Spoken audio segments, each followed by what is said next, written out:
Hello students, आज हम start करेंगे chapter number 3 that is atom and molecules. Start करते हैं। Let us start with atoms. What are atoms?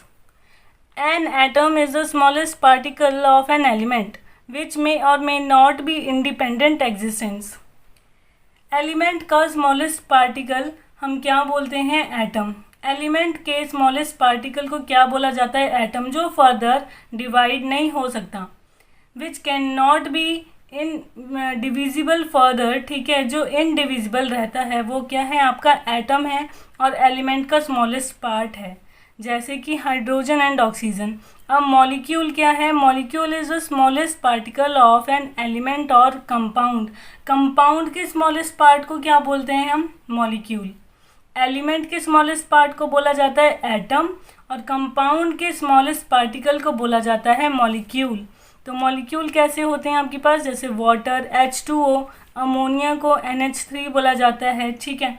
तो ये डिफरेंस है एटम और मॉलिक्यूल्स के बीच। हमेशा याद रखना, एटम क्या है? एलिमेंट का स्मॉलेस्ट पार्टिकल है और जो मॉलिक्यूल है वो आपका कंपाउंड का स्मॉलेस्ट पार्टिकल है। आगे हमारे पास है लॉज ऑफ केमिकल कॉम्बिनेशन।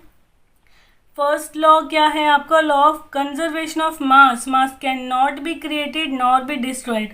जब भी कोई केमिकल रिएक्शन की जाती है, ठीक है, लाइक उसमें पार्टिसिपेट किया ए एंड बी ने, दोनों ने आपस में कंबाइन किया और प्रोडक्ट बनाया सी, ठीक है। तो अब देखना, ध्यान से समझना कि अगर ए और बी का जो प्रपोर्शन था, जो मास था, वो 50% था। मिला करके बोल रही हूँ मैं, ए और अलग अलग नहीं बोल रही हूँ, ए और बी दोनों का कंबाइन करके जो मास था 50% था, तो जो प्रोडक्ट बनेगा आपका सी, उसमें भी आपका मास 50% ही आएगा, ठीक है। सपोज करें कि अगर आपके पास जो ए था, ठीक है, ए रिएक्टेंट था, उसका जो मास है 15 ग्राम है और बी का भी 15 ग्राम है, दोनों का कंबाइन करके कितना हुआ? 30 ग्राम। तो जो आपका सी प्रोडक्ट बनेगा वो भी क्या होगा? 30 ग्राम ही बनेगा। तो ये क्या है? Law of conservation of mass. Mass कभी भी आपका क्रिएट नहीं हो सकता, डिस्ट्रॉय नहीं हो सकता। किसी भी केमिकल रिएक्शन में ना ही आप मास को क्रिएट करवा सकते हो, ना ही आप मास को डिस्ट्रॉय करवा सकते हो, ठीक है। ये क्या होता है? कंजर्व रहता है हमेशा। जितना कि रिएक्टेंट में होगा उतना ही प्रोडक्ट में भी बनेगा। नेक्स्ट क्या है आपका law? Law of constant composition और डेफिनेट प्रपोर्शन, ठीक है। Law of constant composition and या फिर और definite proportion. A chemical compound is always found to be made up of the same element combined together in the same fixed proportion by mass, ठीक है। कोई भी chemical compound ले लो, जिन element से वो बना होगा वो हमेशा सेम होंगे। किसी भी कंपाउंड, जो भी कंपाउंड है आपके पास, कोई भी कंपाउंड हो, वो जिन एलिमेंट से बनकर के बना होता है, ठीक है, वो एलिमेंट हमेशा उसमें सेम रहते हैं एक कंपाउंड में, और उनका मास भी क्या होता है? फिक्स्ड होता है। एग्जाम्पल ले लेते हैं, लाइक वाटर, ठीक है। वाटर आप कहीं से भी ले लो, ठीक है। आप पॉन्ड का वाटर ले रहे हो या आप सी वाटर ले रहे हो, लेक का वाटर ले लो या फिर किसी रिवर का वाटर ले लो या मिनरल वाटर ले लो, तो उनकी कंपोजिशन ना हमेशा सेम रहेगी। लाइक वाटर है तो वाटर किन एलिमेंट से बना है हमारे पास? एक तो हाइड्रोजन और दूसरा ऑक्सीजन से बना है, ठीक है।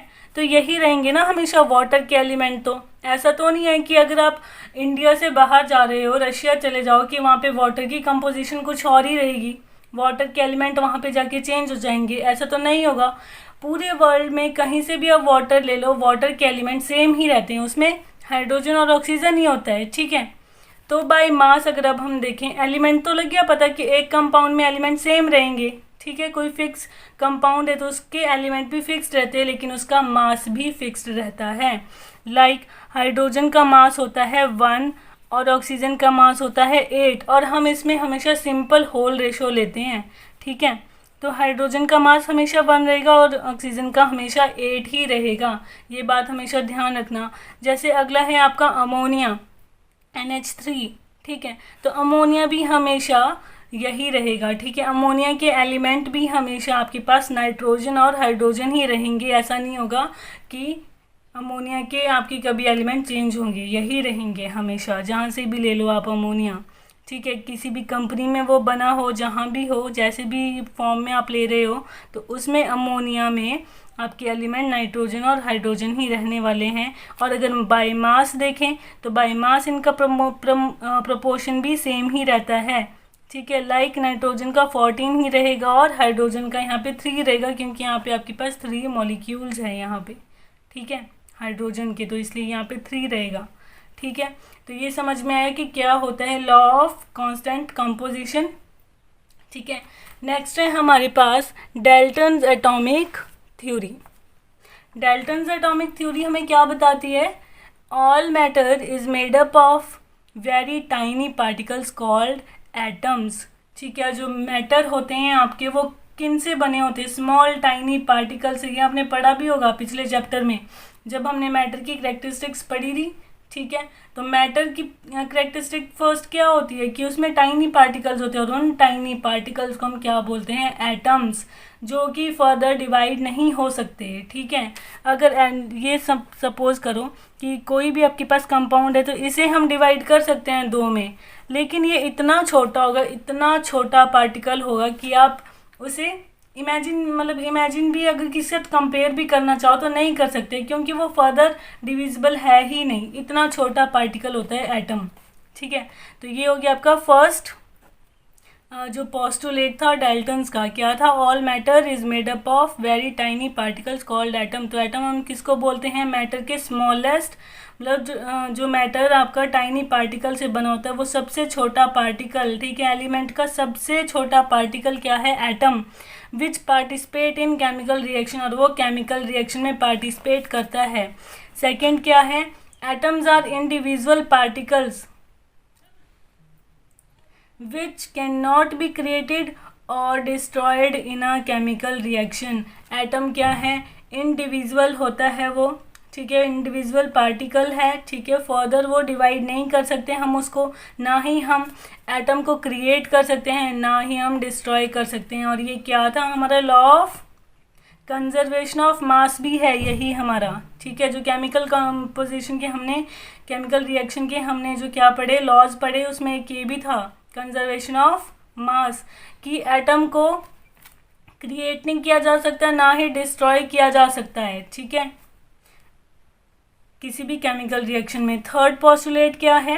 Atom of a given element are identical in mass and chemical properties, ठीक है। कोई भी एलिमेंट आपको गिवन हो तो उसके मास, उसका जो एटम होगा वो हमेशा आइडेंटिकल होगा मास में और उसकी केमिकल प्रॉपर्टीज में। कोई भी एलिमेंट है, ठीक है, लाइक सपोज करो ये आपका एक एलिमेंट है, ठीक है, ये आपका कार्बन का एलिमेंट है। तो ये देखो, ये जो पार्टिकल्स है इसमें स्मॉलेस्ट पार्टिकल बोला था ना हमने एलिमेंट का कि वो एटम होता है, तो ये आपके एटम है एलिमेंट के अंदर, ठीक है। और ये कार्बन का एलिमेंट है, ठीक है। कौन सा एलिमेंट है? ये कार्बन। तो इसमें जो एटम है वो किसके है? कार्बन के है, ठीक है। आइडेंटिकल होंगे सारे, ये इसके आइडेंटिकल, ये वाला इसके आइडेंटिकल, दोनों ही सेम होंगे, आइडेंटिकल होंगे, और इनकी केमिकल प्रॉपर्टीज भी सेम होगी। Atoms of different element have different mass and chemical properties. अब एलिमेंट अगर आपके पास डिफरेंट है, अगर एलिमेंट कौन है आपके पास? एक आपके पास हाइड्रोजन का एलिमेंट है, ठीक है, और ये आपके पास कार्बन का एलिमेंट है, ठीक है।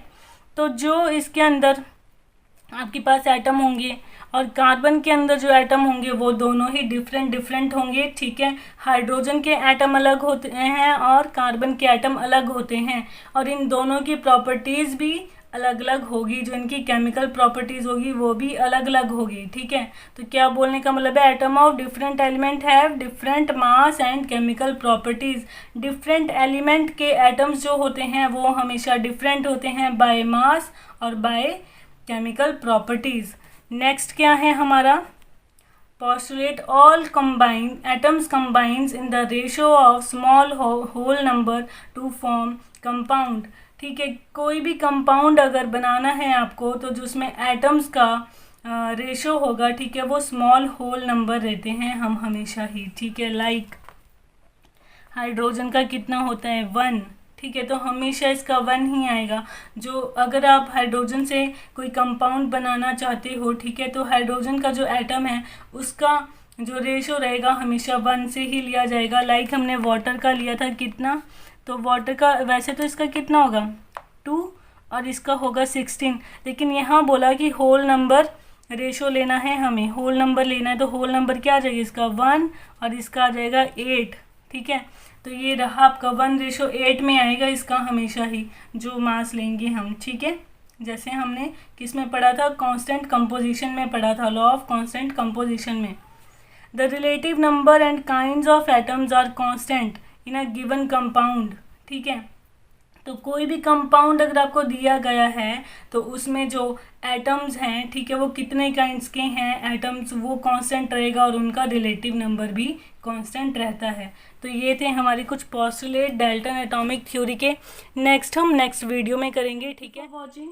अगर आपको वीडियो से रिलेटेड या फिर टॉपिक से रिलेटेड कोई भी क्वेरी हो तो आपको कमेंट सेक्शन में लिख के भेज देना है। Subscribe my channel and press the bell icon, ताकि मैं जो भी वीडियो अपलोड करूं उसकी नोटिफिकेशन आपको सबसे पहले आए। And like my video. Thank you.